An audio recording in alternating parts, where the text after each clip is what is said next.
morning, everybody. Can you guys hear me okay? Good morning. Perfect. Well, we are the Pit Lane Coverings crew. Just want to take a quick second to say thank you all for coming out today to listen to our proposal presentation for the Formula One Las Vegas Paddock Club building roof. Before we jump into the bulk of this presentation, I'd like to give you all a brief breakdown of how it's going to go.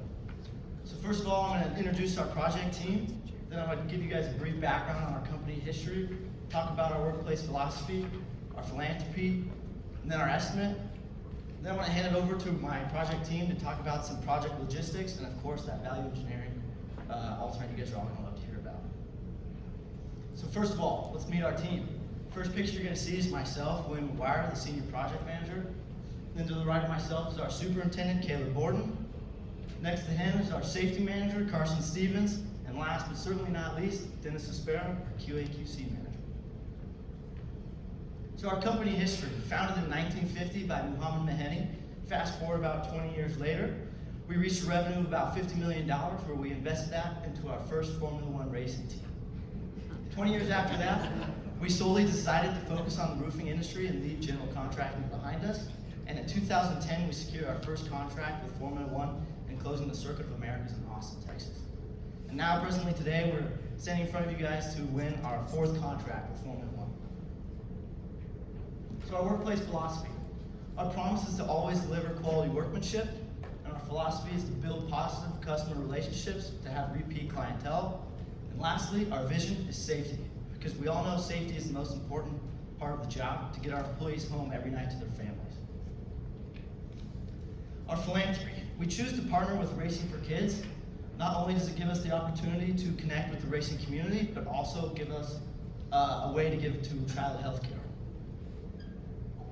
So let's jump into our estimate. So we've broken it down into 5 different summaries for you guys today. Starting off with material, you can see we've done our takeoffs per the areas designated on the project plans, which those areas, those areas are B, C, D, E, and F. We've included our material waste factor here, and of course our lightweight insulated subcontract bid amount. There are 4 assemblies on this job. The first one being that level 4 assembly, which is that lightweight insulated subcontract, lightweight insulated concrete by subcontract, sorry about that. The Carlisle fast adhesive, that Carlisle 115 fleece back. Lastly, those penetrations. Then we've got our vertical membrane on level 4, which is that Carlisle adhesive, and then that 60 mil PVC membrane. From there, we have our paver system, which is very rigorous. I cannot stress how tedious this paver system is on this job. From there, we have our high roof section, which again is that lightweight insulated concrete by subcontract, that Carlisle adhesive, and then that Carlisle 115 fleece back membrane. Totaling our material cost out to just short of $2.3 million. Moving on to our sheet metal cost, we're going to see sheet metal on this job. It's mostly around that coping cap around the roof perimeter, and again at those high roof section coping caps. Totaling our sheet metal cost is just short of $130,000. So our labor. As you can see, we've included our man-hour requirement for this job, totaling at 17,794 hours.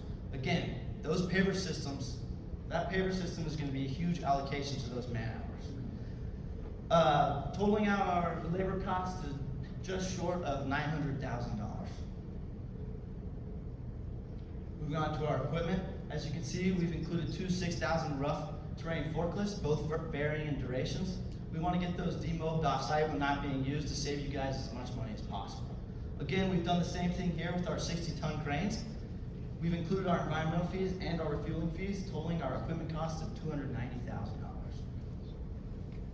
So finally, our project cost total.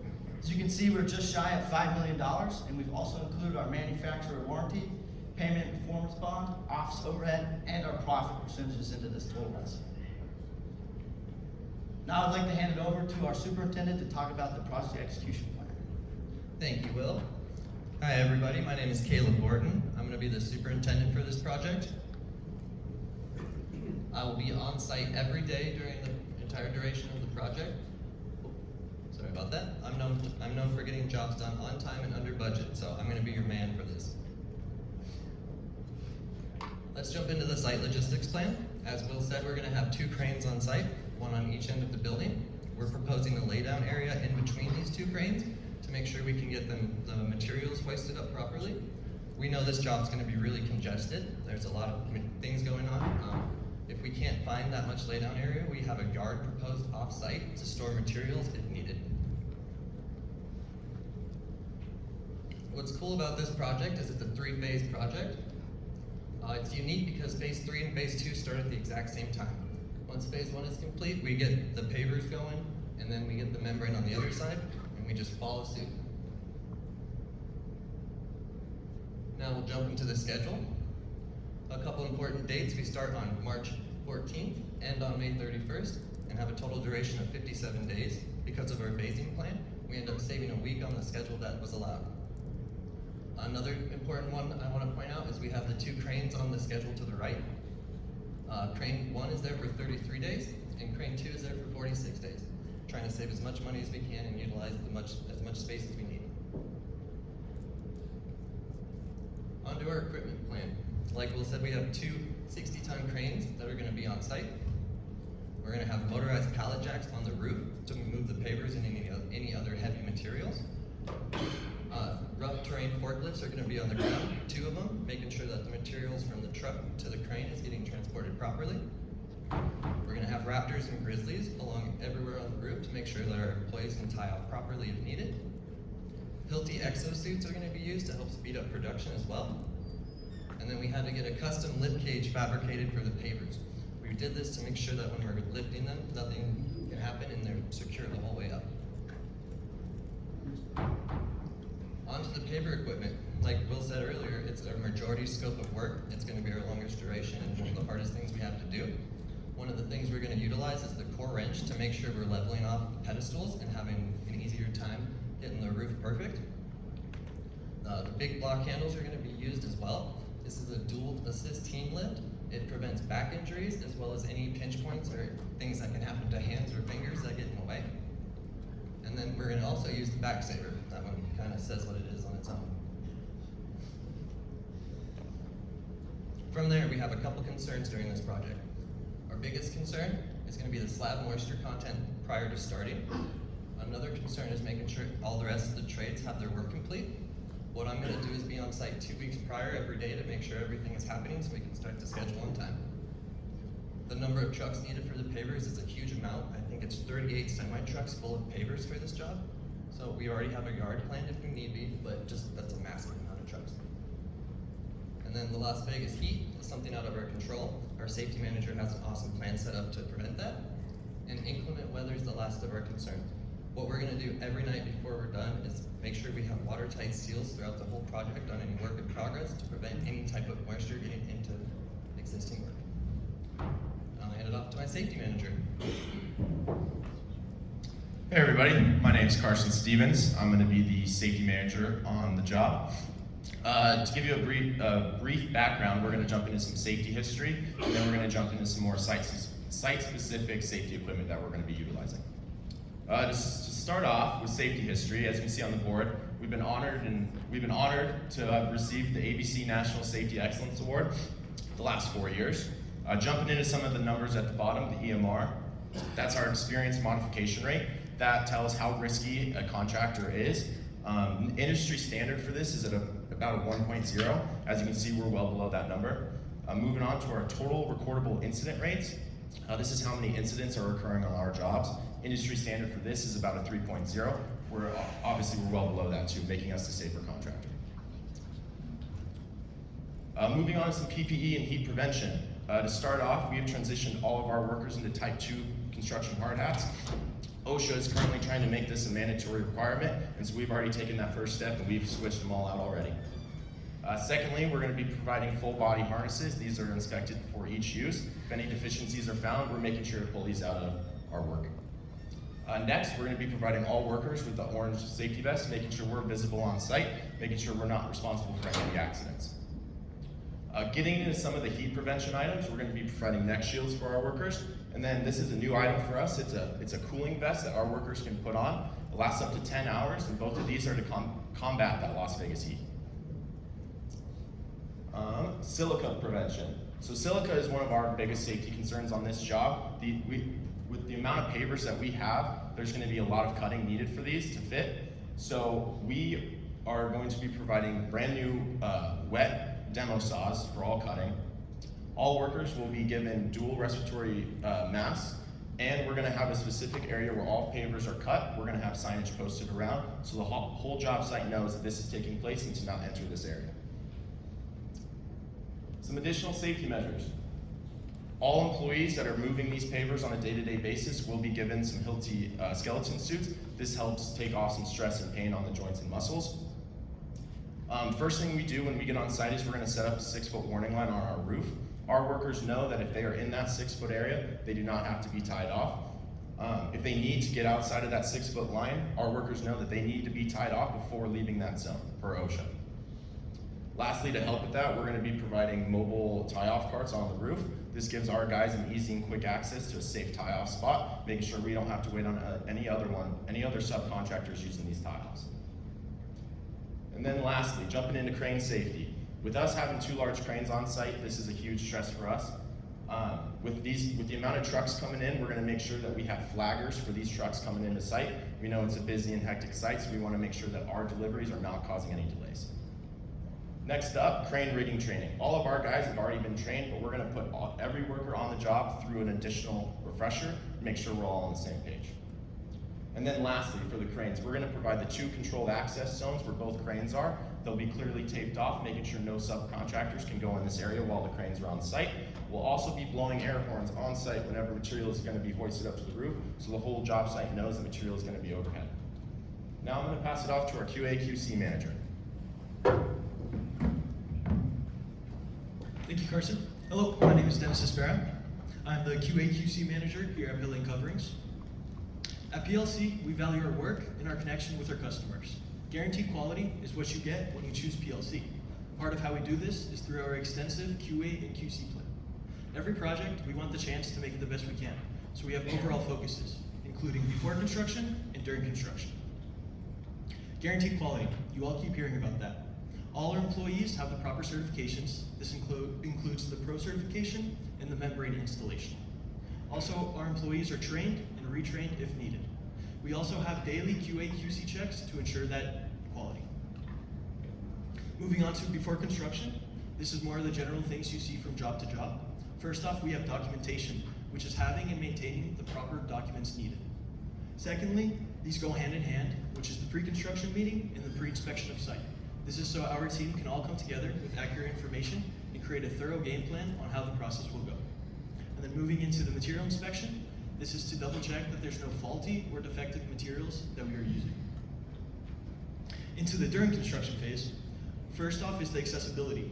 This is making sure that all the plans and specs are always located on the roof.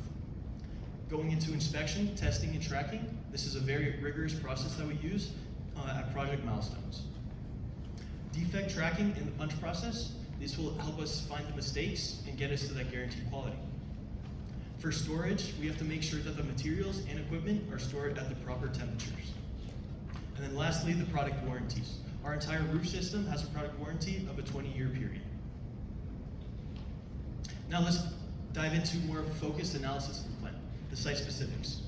To begin with, we have the concrete moisture test. This is the commencement for most work, so no roof work can start until it passed. Moving on to the pavers and pedestals, something new that we have here at PLC is our RoboDog. The RoboDog does a full scan of the roof before installation, and it creates grid lines and detailed as-built drawings. The RoboDog will also be used later to ensure proper elevations. And lastly, moving on to the membrane, we will be hosting a pre-installation meeting, reviewing and training on the correct glue pattern. Moving into the key calibration of the equipment, we have to make sure that it's properly calibrated for accurate results, and then afterwards we can perform a pull test to make sure that the membrane is fully adhered. Afterwards, the seams will be checked by performing a probe test. Now let's jump into the value engineering and how we can save you some time and money. We propose to use a conductive primer for ELD, or electronic leak detection. This is applied before the membrane and tested for continuity.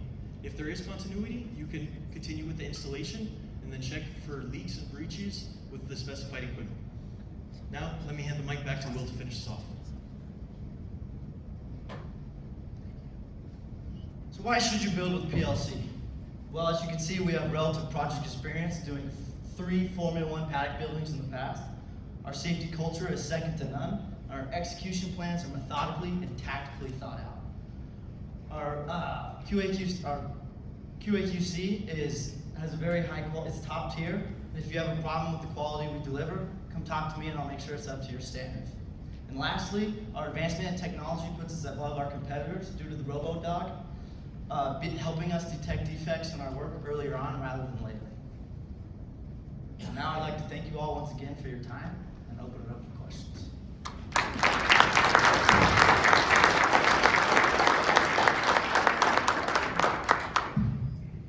Very nicely done.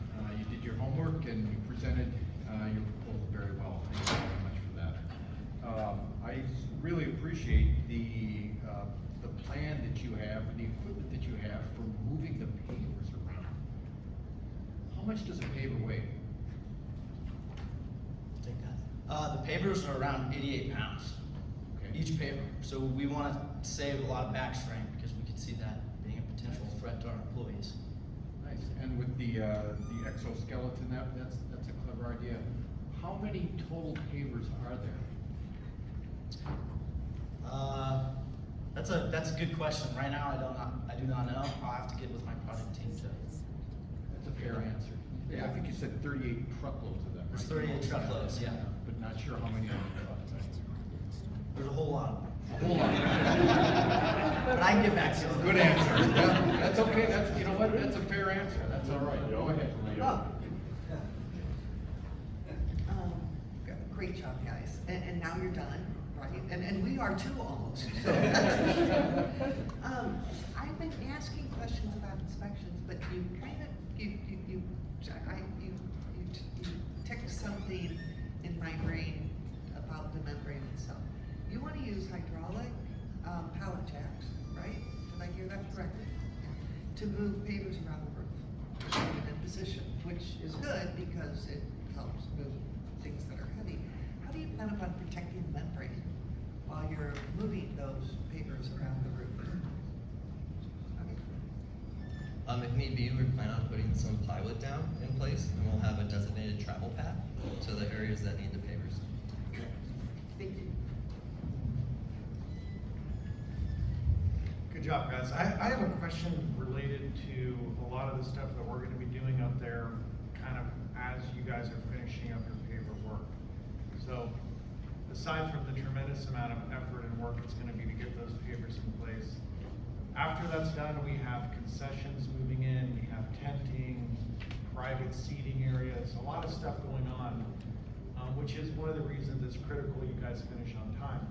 But while that work's taking place, what do we as a construction team need to be aware of in terms of having other subcontractors up there working on your pavers, which are really the finished part of the structure and the walking space, which it's going to really showcase this pattern. So, can you guys speak to that? What we should be aware of, how you plan on handling potential damage to pavers, things like that.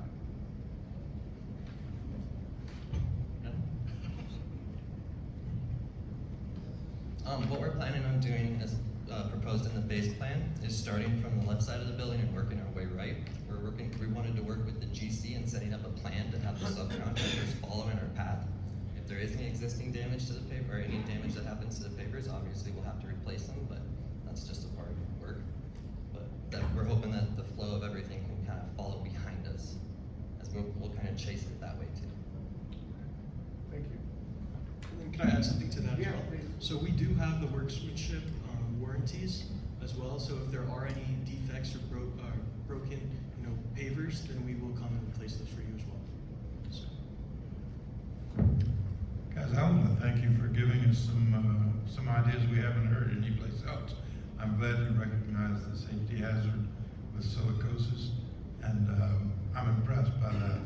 What I would like to find out, if during your walks on the floor in the exhibit hall, did you find anything new or interesting, something that might enable you to give us a higher quality job, or and maybe you've got something that could reduce our costs?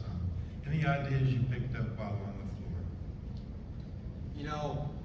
Honestly, I don't think we've spent a whole lot of time on the floor. We've been trying to prepare for this quite a bit. Honesty is I'm just honest. Honesty is always the best answer, right?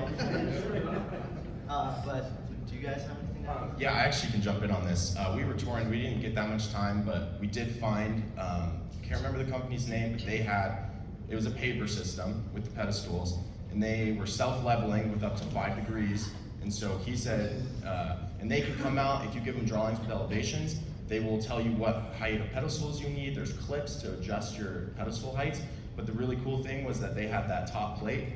It could tilt up to 5 degrees.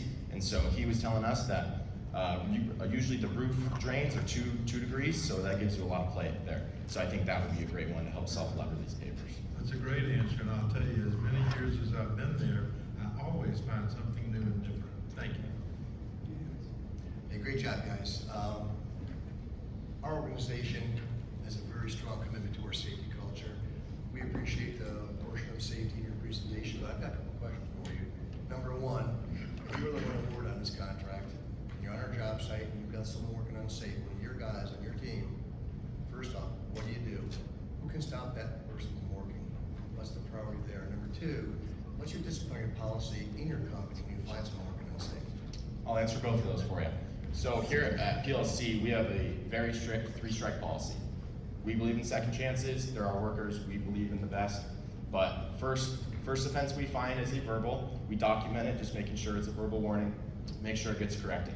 Second action is a write-up, and they're sent home from the job for that day, making sure that they are not working that day. Third one, that's too many times mistakes, mess-ups. They're kicked off the job and terminated. We don't believe in third chances there with safety. Who on the job can stop an unsafe act from being, moving forward? Who has that priority on the job site? Because you guys have been on the job site, is there one person watching the safety for everybody? Or so what's your protocol on that? I'm gonna be on the job site every day as the superintendent. Dennis plans on doing a weekly check as well. Both of us have that power, and we have 4 foremen, I believe, that all of them are aware of the same thing and hold our crew to that standard. I also think we hold each other accountable. So if you're gonna see somebody doing something they shouldn't be, you should have the right to go and talk to them, no matter what level you are on the project. Great answer, thanks guys. Okay, one last question. It's in the area of proposal exclusions. You guys have a pretty large scope of work here to do in this project, and when you're asked to do work that may not be in your scope of work, you want to make sure you get paid for it, and it's additional work. So, what process did you go through during your bid proposal to review the work and to document what exclusions are in there that are not your responsibility? Yeah, so we noticed that on the area B part of the roof, it was striping and it was asphalt. And we saw that that was not included in the project details, in the plans. So I think that's why we excluded that part of the